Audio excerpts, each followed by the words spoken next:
Bonjour à tous. Alors nous venons de vivre une canicule précoce au mois de juin et dans cette vidéo ça va être l'occasion de faire une petite balade au jardin, au potager pour voir comment nos plantes se comportent quand elles sont confrontées comme ça à des chaleurs intenses. Et puis également voir comment le jardinier lui peut éventuellement essayer de les protéger. En ce début d'après-midi, la température avoisine les 39 degrés. Et on voit que les concombres, eh bien, ils commencent à souffrir sérieusement. Les feuilles se recroquevillent. C'est en fait un des mécanismes de défense des plantes de réduire la surface des feuilles à l'exposition du soleil, au rayonnement solaire, pour éviter eh bien, les brûlures et tout ce qui va avec. Mais il est évident que là, elles sont en mode survie. Les haricots ont, eux, des feuilles qui se recroquevillent un peu. Je les ai repiqués 3 jours avant. Ils ne sont pas encore bien implantés. Et les tomates qu'on voit ici, les feuilles se recroquevillent également un petit peu. En fait, c'est un des mécanismes des plantes lorsque les températures sont trop élevées pour se protéger. Sur la planche des aubergines et poivrons, il y a également des oignons et puis des laitues. Les aubergines n'ont pas l'air de souffrir trop, les poivrons ont un peu les feuilles qui retombent. Et la bonne surprise, c'est les cressonnettes du Maroc, là, ces belles laitues là qui ont absolument pas l'air de souffrir. Alors le pied de courgette, lui, les feuilles a priori n'ont pas non plus trop, ne donnent pas de signe de faiblesse. Par contre, ce sera plutôt sur les fruits qu'on aura des conséquences. Et on voit là un rang de laitue à couper vulcane là qui est monté d'un coup. Et elle, par contre, on voit vraiment que les feuilles se retombent en fait. Hein, on pourrait penser là qu'elles vont carrément crever. Juste à côté, j'avais semé un rang de radis et de carottes qui viennent juste de lever et qui ont quand même un peu de problème avec la chaleur. Les pommes de terre, elles, semblent plutôt bien se comporter. Alors on voit sur le pied de courgette en pot là, qui est un petit peu à l'ombre hein, par rapport au camélia, euh, que finalement ça a l'air de pas trop mal se passer. Il reste encore un petit peu d'eau dans l'oïa que j'avais bricolé.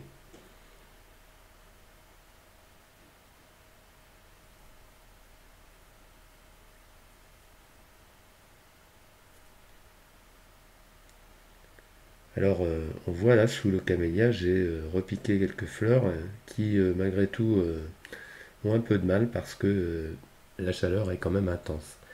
Et puis à côté, le céleri rave, bien, il n'a pas l'air de trop souffrir comme ça en apparence. Par contre, les betteraves et les blettes, on voit que le même mécanisme de flétrissement des feuilles est à l'œuvre.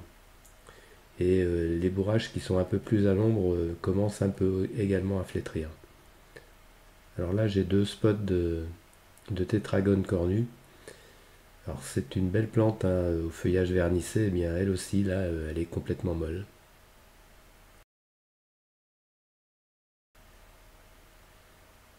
L'hortensia ici a plutôt l'air de bien se comporter. Il faut dire qu'il est encore à l'ombre du cerisier. Également mon chou de menton, en fait le cerisier protège quand même toutes les plantes qui vivent sous sa ramure. Alors pour ce qui est du mini potager, lui, bon, il manque un peu d'eau manifestement, ça jaunit un peu, mais dans l'ensemble, il n'a pas l'air de trop souffrir de cette canicule.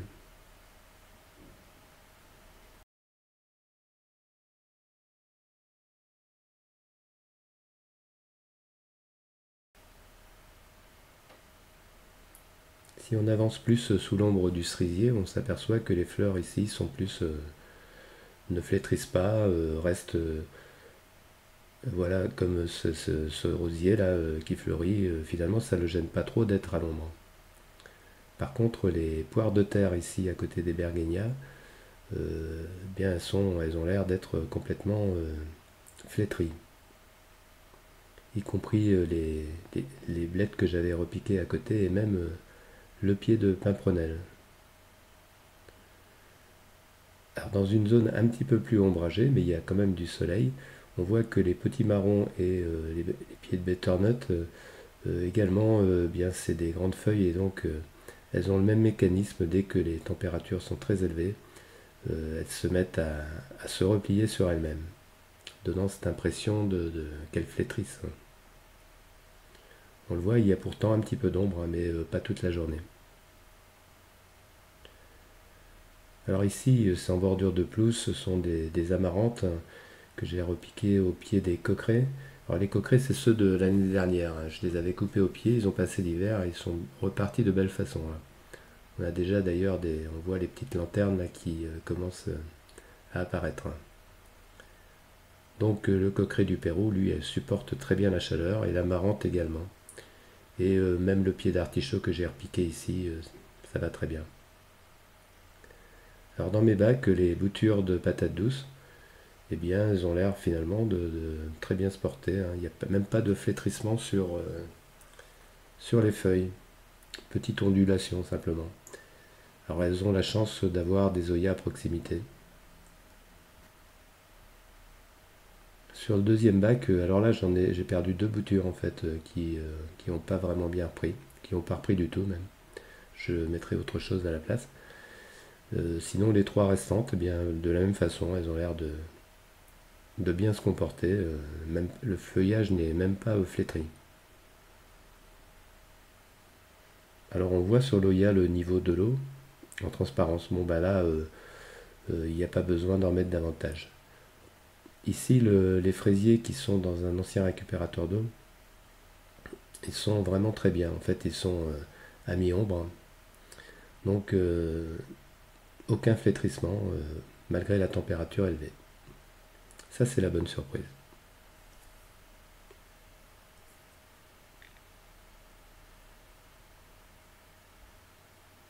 Et puis, j'ai quand même quelques semis, ici des cressonnettes du Maroc, qui bien sont à mi-ombre, avec également un semis de poireaux, un deuxième semis de poireaux. Puis là, des melons canaris que j'ai pas repiqué parce que j'attends que la chaleur passe quand même. C'est plus facile de les abreuver ici dans les godets. Et des plants d'aubergines complètement grillés. Alors on est en fin de journée et le thermomètre affiche toujours 36-37 degrés, donc ça a baissé très très légèrement.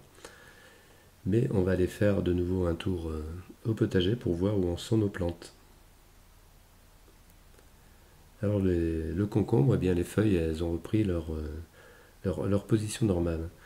Donc un stress important et finalement tout rentre dans l'ordre. En fait, il y a quand même eu ce stress important, hein. Et si on n'arrose pas, par exemple, et qu'on ajoute un stress hydrique en plus, la plante, elle va finir par dépérir et par mourir un peu comme mes petits plants d'aubergine. Et ça tombe sous le sens commun, hein. Le jardinier lui-même, s'il passe plusieurs heures au soleil, il va avoir besoin de s'hydrater en abondance. Eh bien, les plantes, c'est pareil. Il faut absolument. L'eau, c'est effectivement la première chose à faire dans ces cas-là. Il ne faut pas que les plantes manquent d'eau en période de canicule. On va le voir dans la suite de la balade, toutes nos plantes ont récupéré en fait. Mais il y a quelque chose qui a changé par rapport au début de l'après-midi, c'est que quasiment toutes les zones du jardin ici maintenant sont à l'ombre. Donc il n'y a plus d'exposition directe aux rayons du soleil. Il n'y a plus ces risques de brûlure qui font que les plantes ont tendance à enclencher des mécanismes de protection. Et même nos laitues à couper qui étaient dans un triste état, maintenant font bonne figure. Donc en fait, l'ombre c'est important. Et si on réussit à ombrager un maximum le jardin, eh bien on aura beaucoup moins de problèmes dus aux fortes chaleurs et aux brûlures possibles ou au fait que des fruits vont avorter ou des choses comme ça. Alors c'est pas mal d'observer justement dans son jardin et de voir quelles sont les zones qui sont ombragées et celles qui ne le sont pas. C'est un des avantages en ville, il y a pas mal de masques, et puis moi en plus là j'ai un grand cerisier qui fait de l'ombre, et puis j'ai également un petit camélia qui fait de l'ombre un peu sur le potager. et puis des murs tout autour. Et en fait, donc j'ai des endroits qui sont exposés au soleil plutôt le matin, d'autres plutôt l'après-midi. Alors en forte canicule, c'est plutôt les zones qui ont une forte exposition l'après-midi qui ont le plus à craindre des méfaits du soleil. Pour les autres, celles qui ont le soleil le matin, les dégâts seront beaucoup moins importants. Par exemple, mes concombres et mes maïs, et également mes haricots, ils ont le soleil jusqu'à 3 heures l'après-midi. Alors ça crée quand même un stress, on l'a vu sur les concombres, et également sur les haricots. Mais par la suite, ils sont à l'ombre, donc ils récupèrent plus facilement. J'ai d'autres zones dans le potager qui, elles, sont vraiment très ensoleillées, comme l'endroit où sont les tomates. Donc on se dit qu'ici, il faudrait peut-être trouver un moyen d'ombrager davantage ces zones-là. Pour ce qui est du mini potager, lui, il est au soleil pendant 3-4 heures, donc fin de matinée, début après-midi. Ce qui fait qu'il n'a pas trop souffert finalement de la canicule, à condition bien sûr d'arroser régulièrement.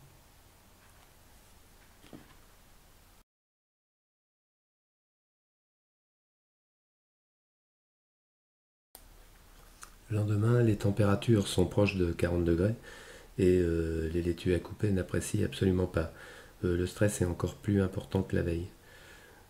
Quand ça se répète effectivement comme ça plusieurs jours, évidemment, ça devient compliqué de maintenir nos légumes ou nos plantes en général en vie. Il faut donc trouver des moyens de protection.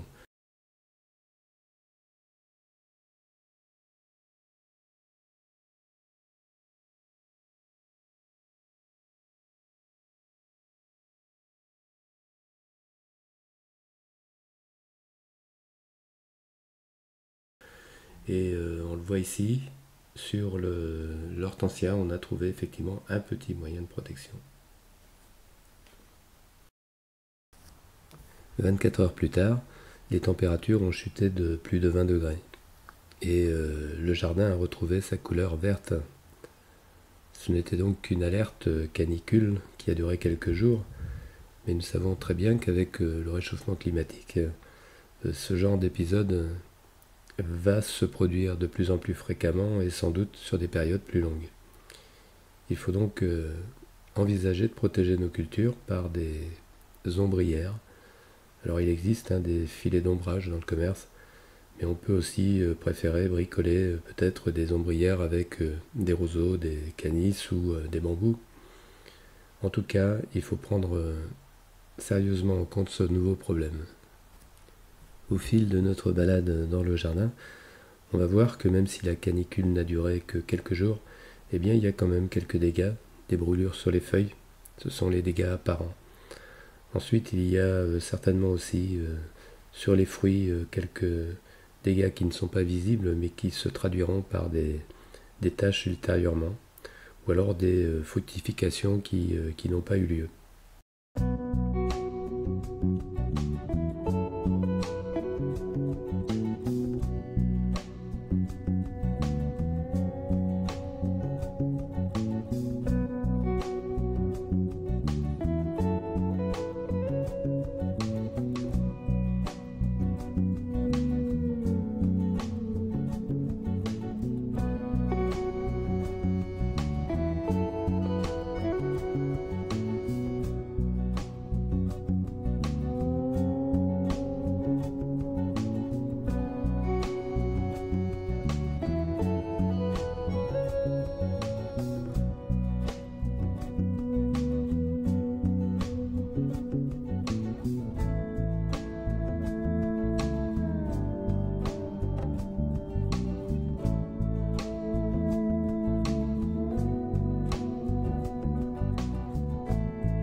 Alors le mini potager, s'il n'est pas très flamboyant actuellement, il a quand même un avantage, c'est qu'on peut déplacer les pots et les mettre à l'ombre si vraiment la période de canicule avait duré.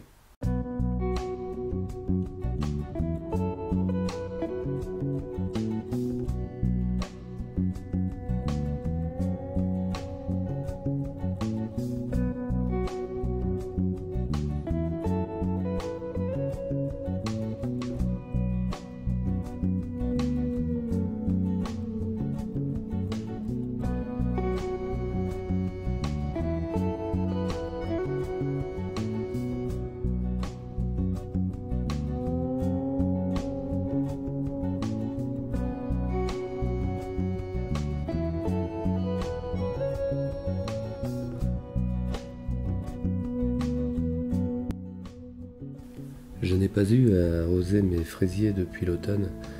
En fait, la cuve de récupération, j'avais percé un trou à une dizaine de centimètres du fond, ce qui fait que l'eau s'accumule au fond en hiver et constitue une réserve très intéressante. Évidemment, je l'ai mis également à l'ombre.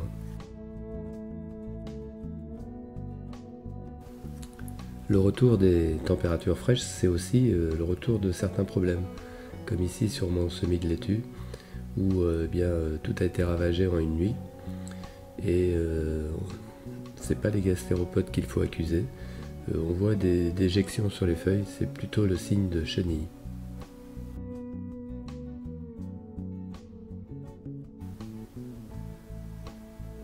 Alors après un examen attentif, on voit qu'effectivement il s'agit bien de petites chenilles vertes, hein, une espèce de noctuelle qui a bouloté quand même en une nuit énormément une grande partie de mes plants de salade. Hein. Bon, je pense qu'ils vont s'en remettre quand même.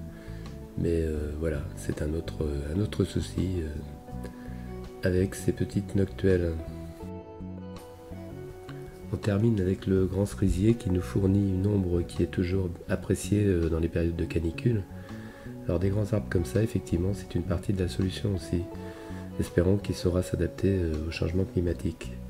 Allez, je vous dis à la prochaine vidéo.